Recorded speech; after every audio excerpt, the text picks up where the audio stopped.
Soutenant la grève initiée par les scénaristes américains, Jane Fonda est apparue devant les studios de Netflix à Los Angeles le vendredi 28 juillet 2023.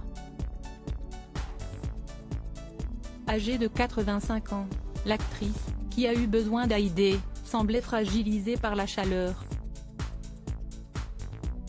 La dernière apparition publique en date de Jane Fonda a suscité de nombreuses questions sur son état de santé. La comédienne s'est rendue devant les studios de Netflix à Los Angeles le vendredi 28 juillet 2023, afin d'exprimer sa solidarité envers le mouvement de grève initié par les scénaristes américains, que les acteurs ont désormais rejoint. Âgée de 85 ans, Jane Fonda s'est adressée à la foule présente sur place ce jour-là.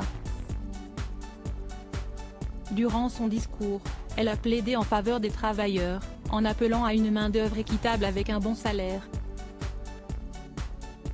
Ces travailleurs ne demandent pas tant que ça, je veux dire allez. Ils demandent simplement une main-d'œuvre sûre, sécurisée et respectueuse avec un salaire décent, a-t-elle déclaré durant sa prise de parole. Jane Fonda, dont le dérapage à Cannes reste dans les mémoires, a aussi demandé à ce que les travailleurs aient le droit de s'organiser sans crainte, intimidation et coercition. Prenez les travailleurs de Starbucks unis. Face à l'antisyndicalisme illégal sans précédent de Starbucks, les travailleurs de Starbucks unis incarnent une nouvelle vague d'organisation moderne. Cette campagne est largement menée par de jeunes travailleurs dont la plupart sont issus de communautés marginalisées qui ont vraiment besoin d'un contrat, a ajouté la comédienne.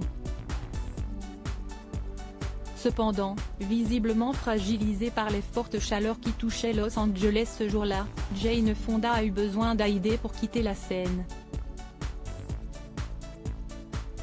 Elle s'est ensuite reposée la tête baissée sur une chaise, pendant que son entourage prenait soin d'elle.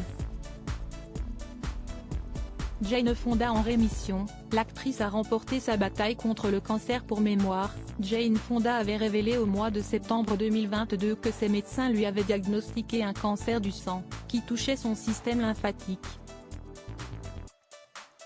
Après avoir suivi un protocole de chimiothérapie pour combattre la maladie, l'actrice avait officiellement annoncé être en rémission sur Instagram. La semaine dernière, mon oncologue m'a dit que mon cancer était en rémission et que je pouvais arrêter la chimio. Je me sens tellement béni, tellement chanceux. Je vous remercie tous d'avoir prié et envoyé de bonnes pensées. Je suis convaincue que cela a joué un rôle dans la bonne nouvelle, avait-elle écrit au mois de décembre 2022. Le traitement a toutefois été éprouvant pour la comédienne.